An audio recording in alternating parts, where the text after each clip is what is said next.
What's up, goats? Welcome to season 2 of Startup Hype Man's Goat to Market show. I'm your host, Startup Hype Man founder and chief pitch artist, and of course I go by the name RajNATION. This season we've got a special treat for you. If you haven't already heard, I officially dropped the album Goat to Market, the first ever hip hop album about you, founders, and about the life, startup life. Goat to Market is an 8-song concept album telling the story of a founder's journey from idea to capital raise. It's a story of struggle to success, getting up after being knocked down, breaking down in order to break out, and dealing with the doubt, distractions, and detours en route to dominating and becoming, well, the GOAT.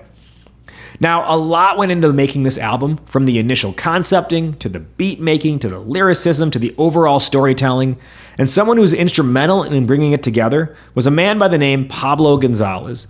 Pablo is the founder of Be The Stage, a company that specializes in creating digital word of mouth via streaming podcasts, interactive trade show booths to run podcasts live off the trade show floor, online content, and so much more. And Pablo has become a good friend of mine over the last couple of years, and I decided to make him the creative director for the album. So think of his role almost as my creativity consultant, helping me get out of my head, helping me figure out the album's story arc, working with our producer. He even makes an appearance on one of the tracks. For this season of the GTM Show, instead of me interviewing other guests, I'm actually the one being interviewed by Pablo. We talk about the album, the concepts and themes, the behind the lyrics, you know the deal. Listen, I put my heart and soul into this album, and this is my way of letting you inside my head. Haven't heard the album yet? Goat to Market is streaming everywhere. So if you're on Spotify, Apple Music, YouTube Music, Tidal, or any other random network, just search Goat to Market or RajNATION and get ready to be taken on a musical journey.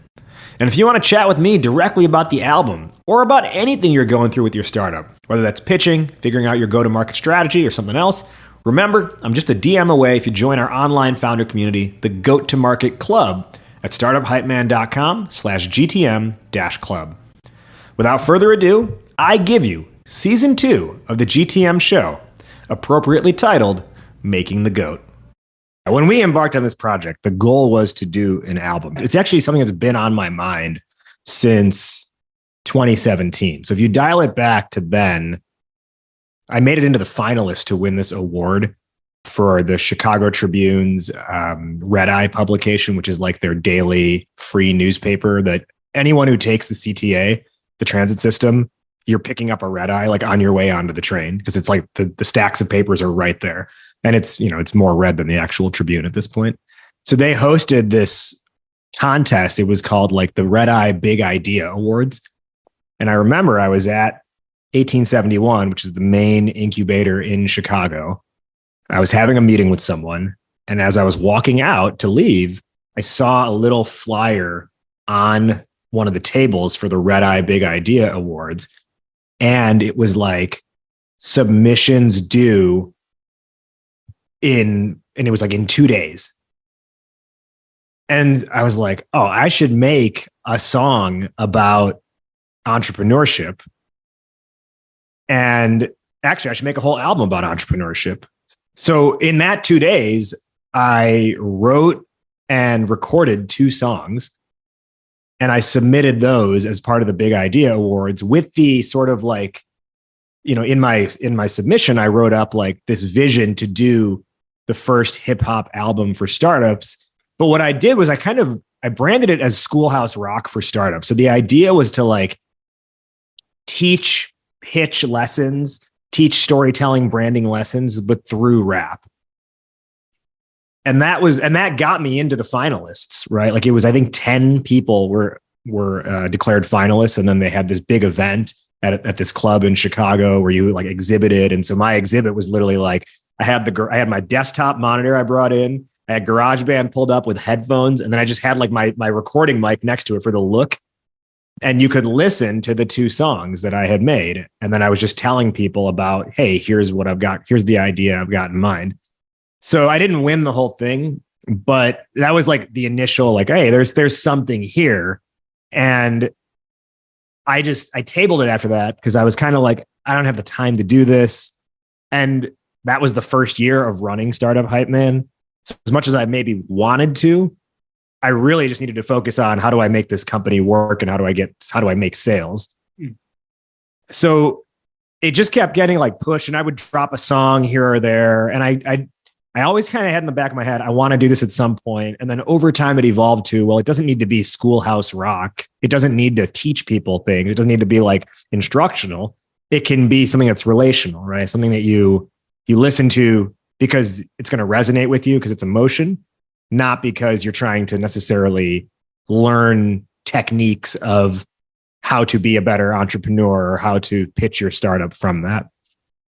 So as you recall, right, just over the years, I would just drop a song here or there. Some of them were parodies, some of them were originals.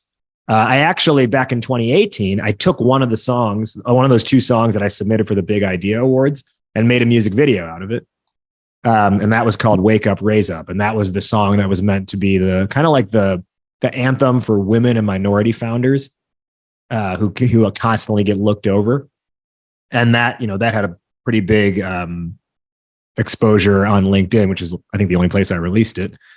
So I knew there was something here. I think it was a matter of just needing to be able to be in a place with the business where I'm like, I can do this now. And I think part of that too is the more I ran Startup Hype Man and committed to it over the years, because admittedly, there were a few years in there where I was like, do I need to shut this down and go do something else? I think the confidence picked up over time, and just the knowledge picked up over time as well. Because what you have now in this album, Go to Market, it's a combination of my lived experience combined with what I have extracted working in the trenches with and alongside founders for the last almost a decade.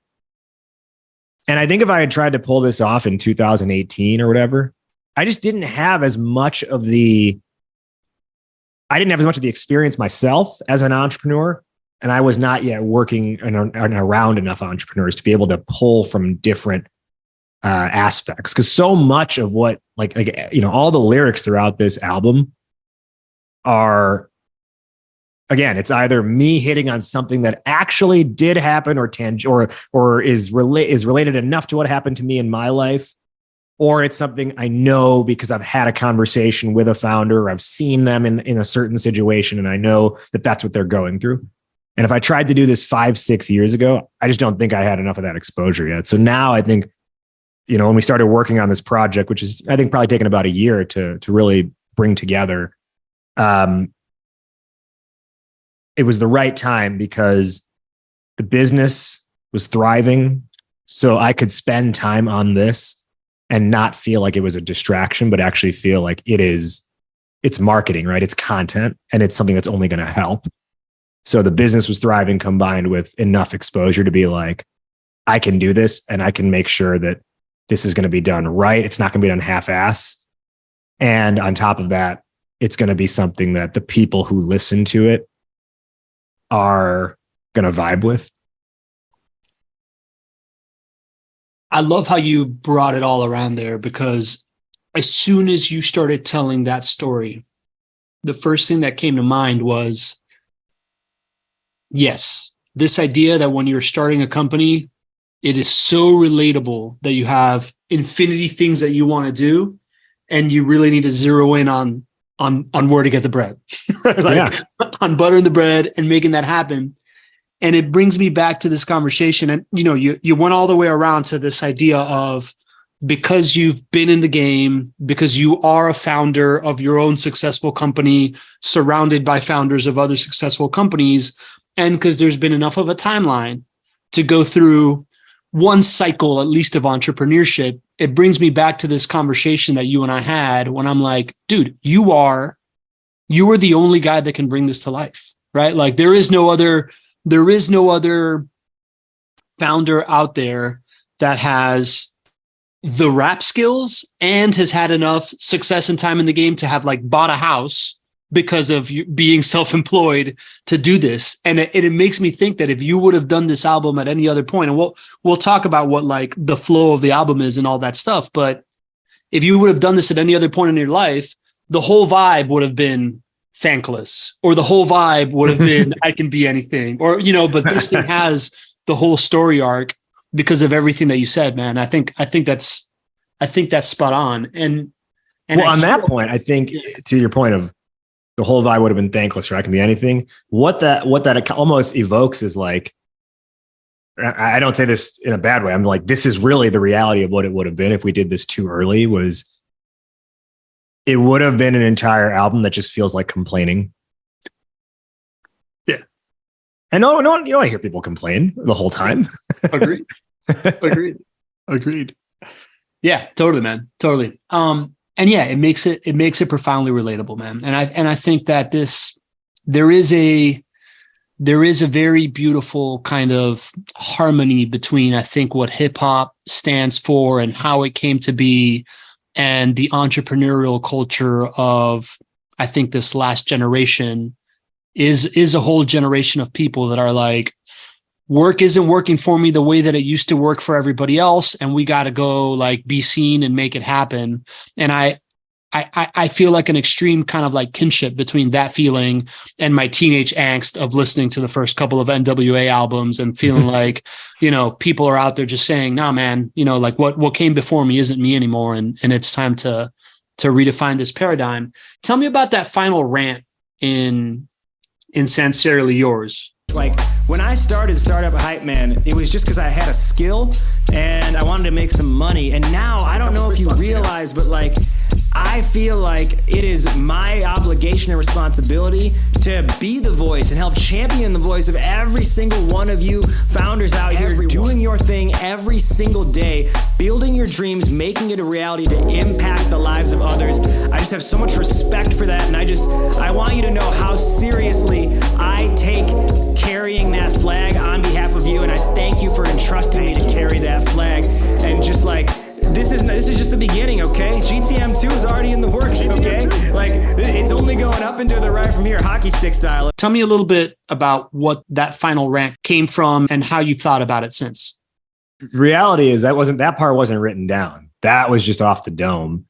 And I really felt when I was in that closing rant in the last song on the album, these words were really just coming through me. And it helped crystallize something that until that moment I hadn't put into words. And as I say in that end of that song, it's like I started this company, Startup Hype Man, several years ago, which is working with these entrepreneurs on their pitch, because I realized I had a skill and I could make money off of it. It was do I enjoy helping people? Of course.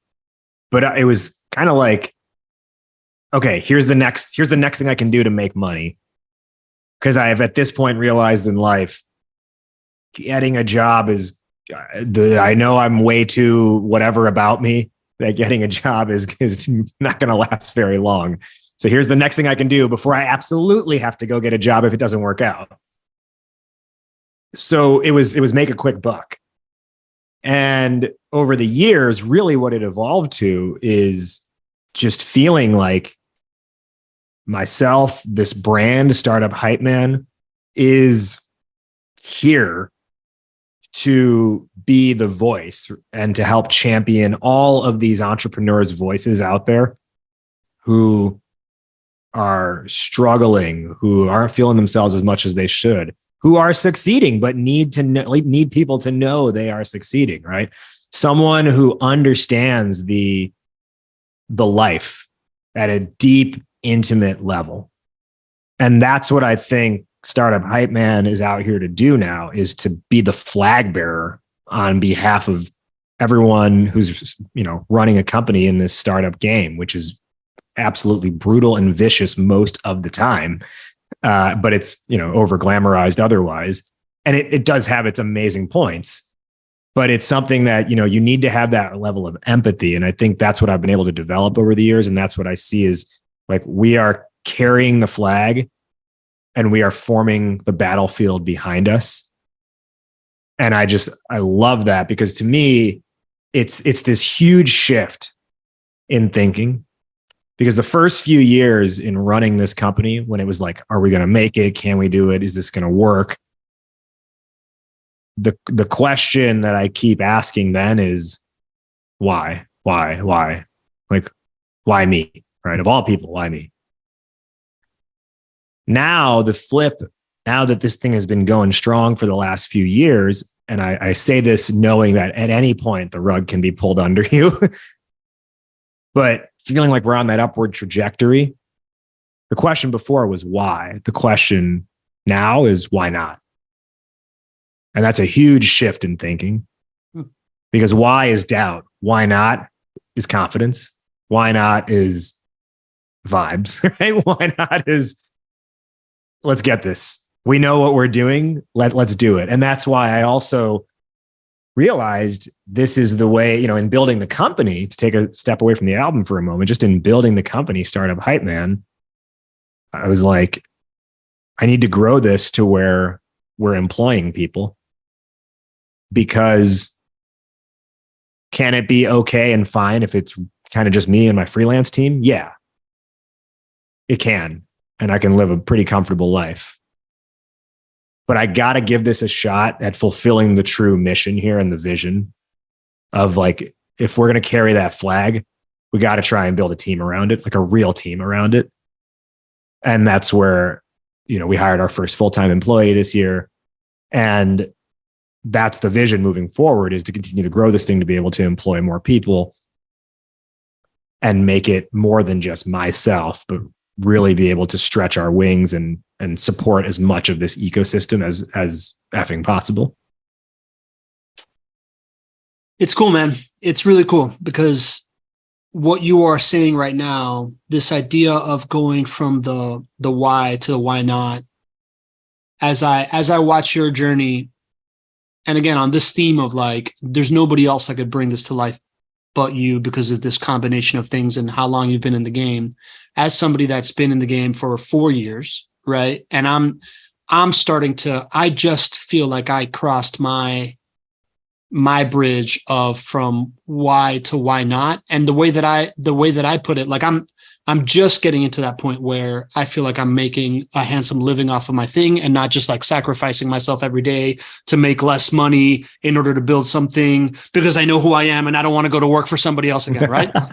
Just dying on your own sword. Yeah. Yeah. Just dying on my own Martyring sword. yourself, right? Constantly wondering why I don't go take a job. Right. To this point that is, I think, a threshold that all founders cross, which is this idea of, this is a journey of self-worth, right? Like the first like hypothesis you have is like, I think I'm worth more than just working for somebody else.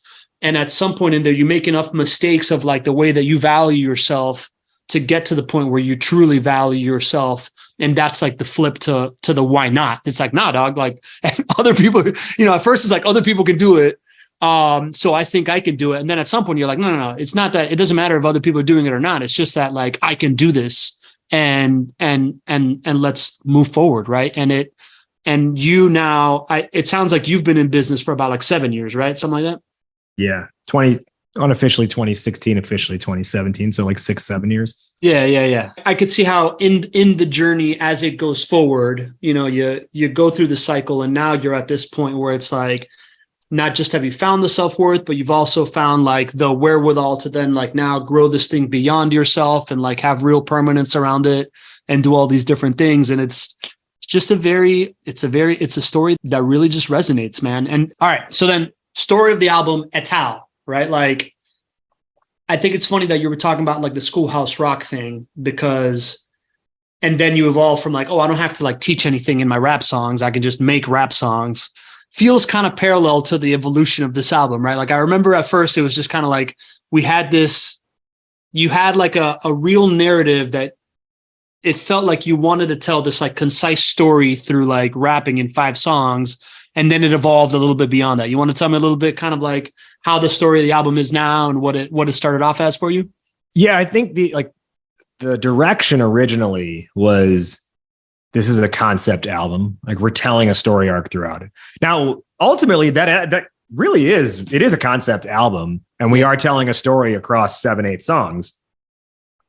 But I think what's funny is it became easier to create that once we kind of let it breathe a little bit and pulled the reins back on being like, it has to be this. Yeah. Because I remember some of our early conversations, I was like, okay, well, so the character in this plot is at this point in their journey. So that means only these lyrics can be talked about. And that's where you were kind of just like, well, dude, no, like it doesn't have to be 100% of like the timeline doesn't have to match 100% throughout every aspect of every song. And that I think is where the creativity really opened up and allowed this thing to come together, where we're telling a story, but it doesn't feel like the story is being forced upon you. And I think that's a huge difference. Yeah. It's true, man. I remember you sending me Lupe Fiasco's album as like a big inspiration of this thing. Cool. Yeah. And the cool. And you kind of going into like the dynamics of like the villain in the album and all these different things and how kind of deeply you thought about it. Tell me about what the story was that you thought about for this album and like how you thought about it in your head. Yeah, well, and that is what ultimately came forth. We just figured out the right way where it's not being forced on you. Yeah. And if you're not following along necessarily, if you're listening for enjoyment, it's still also fine. Yeah. The idea here is that this is the story of a founder who realizes they want to start a company and they have the big dream and they go on their path of the ups and the downs to try and get to that point with the realization up front that like the goal, quote unquote, is raise capital so we can really do something big. So that's the story that this takes, and that's how the narratives in each song, the sub narratives unfold from there. So track number 1, I Can Be Anything, right? That's kind of like that first thing you think. It's, you have this like blue sky vision and you kind of feel a level of like invincible, but at the same time with doubting yourself. So that song is the perfect sort of, how should I say, like that, like, hey, I'm taking the step forward to do this. Mm-hmm. Now, we ended up recording the intro track before that, which I think makes the whole thing even better because now you hit with something that is like, it's in your face. And so where we kind of made the adjustment was the intro it's almost like the real I Can Be Anything before you've realized what it's actually about. And I Can Be Anything is like I'm willing to work for this. Whereas the intro is F all y'all, I'm doing this. And I Can Be Anything is I know I need to put in the work for this, but I'm willing to do that because I'm 100% committed. And then from there, we go into Thankless, which is like, you start feeling yourself because you're like, I'm out here, I'm doing this. And regardless of what people are saying to you in that point in your journey, you're like, no, it's cool. I got it. Hey, I hope you've been enjoying the conversation on Making the GOAT thus far. We still have a whole lot more to dive into on this song in this episode. But before we go any further, I want to just pause and let you know about a partner who was instrumental in helping bring the album to life, a partner who's been instrumental on this podcast and supporting it, and just who's been overall a huge supporter of Startup Hype Man's overall go-to-market platform. And that partner of ours is Akava, and I want them to become your partner in software development. And if you do that, they're going to help you go from 0 to 1. Whether that's blockchain or no chain, Web3 or Web2, mobile apps or SaaS, Akava builds it at startup speed and enterprise level refinement and class. That's why startups like Stride Health, Haveno, Olive Side, and so many more have trusted Akava from their first dollar all the way up to their $1 billion valuation. And they're ready to help you become the GOAT to market. I've sent a bunch of startups Akava's way. They've all been so grateful for the connection, and they have a killer offer for you. It's called a You Call It code review. What does that mean? Akava will review the most critical parts of your code so you can see exactly what your tech needs to launch or scale. And they'll do this completely free, and then you call it from there. So you want to handle things on your own? You call it. Want to get Akava's dev help? You call it. Want to take it somewhere else? You call it. It's an unbeatable offer, and like I said, they've been Startup Hype Man's partner in supporting the Go-to-Market platform. They even get a shout out in one of the songs on the album, and I want them to become your partner in software development. Ready to see if you qualify for a You Call It code review? Well, just fill out the inquiry form on their website at akava.io. That's akava.io, akava.io, and tell them Startup Hype Man sent you. Back now to the conversation. So then from there, we go into the NXT, and this is where it kind of shifts a little bit. And NXT it's this like proclamation, NXT meaning the next, right? That I'm the next big thing. So like, I'm going to swing my big energy all around kind of thing. But at the same time, God, this is a grind. Like, holy shit. How much longer is it going to take for everyone else to realize I'm the next big thing? And you start, and like a lot of that doubt starts to creep in that song. Mm-hmm. So it's we'll get into that. But when you listen to those lyrics, you'll see it's this combination of like totally cocky, arrogant statements combined with the things that cut at your ego because the grind is a grind, and you're like, I thought it would happen by now, but it hasn't happened by now. And how much longer is it going to take? That kind of stuff. Yeah. It's cocky, but it's also lashing out. Yeah. As we get into Dry Powder, the next track, this is where it's deep in the war trenches of that trying to raise capital game, where now it's an obsession. And everything you're doing is orbiting around this goal of raising capital. And you're addicted to it, right? That's the idea behind the double entendre in the song, is that this is an addiction that you can't shake. And you're just like looking for that fix. You're looking for that hit, which then gets us into I Get Around, which is, that's also a play on words. I get around, all with spaces in between each word, where now you're like, you've kind of mastered the obsession or the addiction.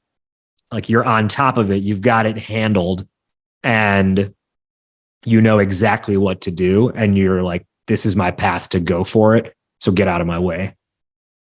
And you do that, which sets us up for the end, Sincerely Yours, which is like, it's the We Made It song, right? Like we did it. Here we are. Come hang out with us. Come party with us. We out here. I love it, man.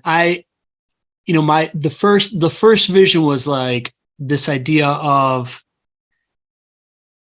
I have this big idea. Then it was, get in it, start building it. Then it's like you're finding product market fit. Then you're actually like making really good money on it. And then it's like the post exit thing. And I love when you unlock this idea of it doesn't have to necessarily go through it, and stick to it per song. I thought it added a lot to it. And the other part of it is it became very clear to me that you are a more sophisticated consumer of hip hop than I am, and practitioner of it, of course. And you pay a lot of attention to lyrics and stories inside songs, while I see myself as more of a typical hip hop consumer where I'm just very much like into the feel of it, right? Like I feel like you're like very Biggie and I'm more like Tupac. Like I like to feel it, and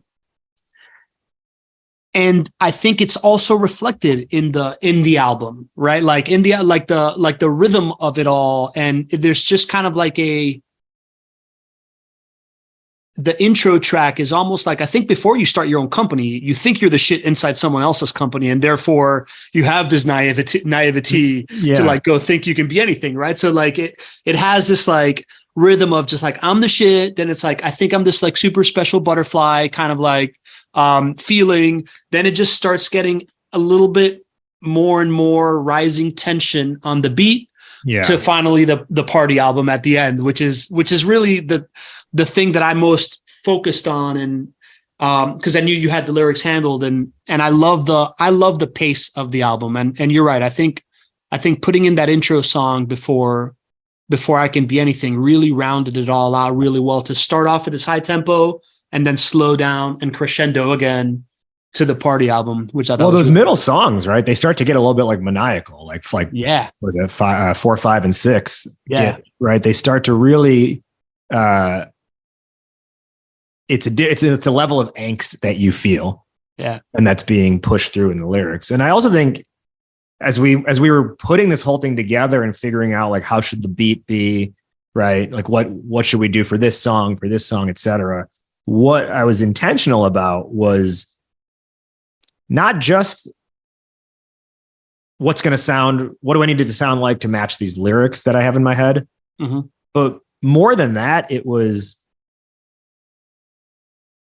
how do you let the music itself, the beat, match with the emotion that's trying to be evoked here. So you take I Can Be Anything, right? That's like you've got this blue sky vision. You're like, I'm willing to do anything. The sound of that song is a lot more like clear, right? It's got like a refined production to it. Versus the NXT, we kind of intentionally made it like this lo-fi sounding song because you're so in your own head in that song. Mm-hmm. So it's like when you have the clear vision, the beat sounds clear. It's got more production on it, right? There's vocal filters, there's echoes, there's all those kinds of things. There's backing vocals that are hitting, on words double time, that kind of thing. And you get to NXT and it's like it's gritty, right? Yeah. I don't think we did really any post-production on it other than just like, refining some like peaks, that kind of thing. I mean, you were like, give me a simple beat that I can just dominate with lyrics. I remember when you put that out there, I had no idea what you meant. But yeah, totally. Yeah.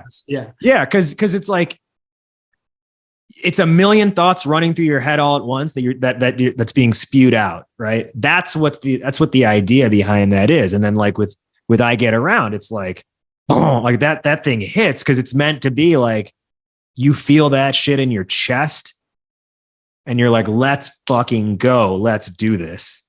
Yeah. Right. So like we played around with how the music sounds. So the album really, what I really like and how this came together is how many different sounds come through with that. And then even like, what does that mean for the lyrics too? So like Dry Powder, right? We talk about the obsession. When you have that level of addiction and obsession, you can't do, how should I say this? You have that level of addiction and obsession. You don't have the ability to have the most deep, intricate way of like communicating. So while the lyrics are incredibly meaningful and have so many double meanings behind them, the rhyme scheme is not that advanced, right? Man. Whereas in NXT, when you're like so in your head, you got a million thoughts, the rhyme scheme is so much more advanced. And I'd even say in NXT too, because it's like you're just trying to get these thoughts out of your head. You'll notice there's breaks in certain lines, right? And like it doesn't pick up exactly on the beat at all times because it's meant to evoke that like running thoughts in your head, which are very much unfiltered thoughts. Yeah. It's cool, man. Let's talk about the title of the album, man. Let's talk about the whole kind of like branding and title of it, right? Like talk to me about that, man. How'd that evolve? The original title for this, if you recall, was going to be Burn Rate. Yeah, that's right. And then I had this vision with the company, with Startup Hype Man, to create this go-to-market platform. And I don't know, just one day those words came to me last year, back in 2022. And then I remember like with my team, I like mapped out, I had a PowerPoint slide up and I was like, it's going to be this, it's going to be this, it's going to be this. And then we'll fuel it all with this album. And I was like, and the album will be called Go to Market. So then just on a dime, I switched. I remember one day you texted me, you were like, why do you say Go to Market? I thought the album was called Burn Rate. And I was like, no, it's called Go to Market. Yeah. And I think it hits better. How should I put it? Everyone knows what goat is. Yeah. So it's got that nice play on words. And I think from here, what it moves forward is this is just GTM 1, and GTM 2 very likely could be GTM 2 burn rate. Yeah. Yeah. Have you thought about what GTM 2 can look like in the future? Like, I mean, this felt like it was about 1.5 to 2 years of working on this thing, right? Which I think makes sense because that's around how often bands put out albums. Yeah.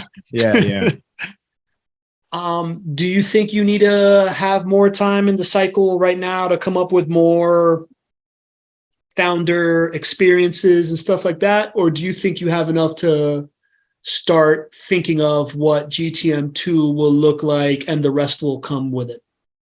I already have 2 or 3 of the songs in my head. Tell me more. And on my voice notes app that I've just like spoken or like hummed into it for the next album. The interesting thing is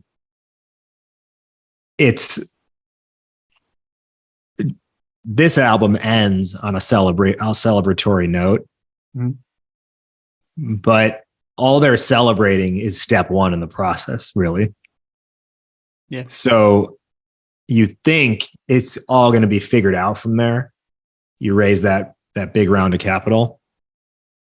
Now, GTM 2, it's like, okay, well, the real work is just beginning. Yeah. So I don't know. I think we'll see how it comes together. My early thoughts are that GTM 2 might be almost like a little bit like a darker album.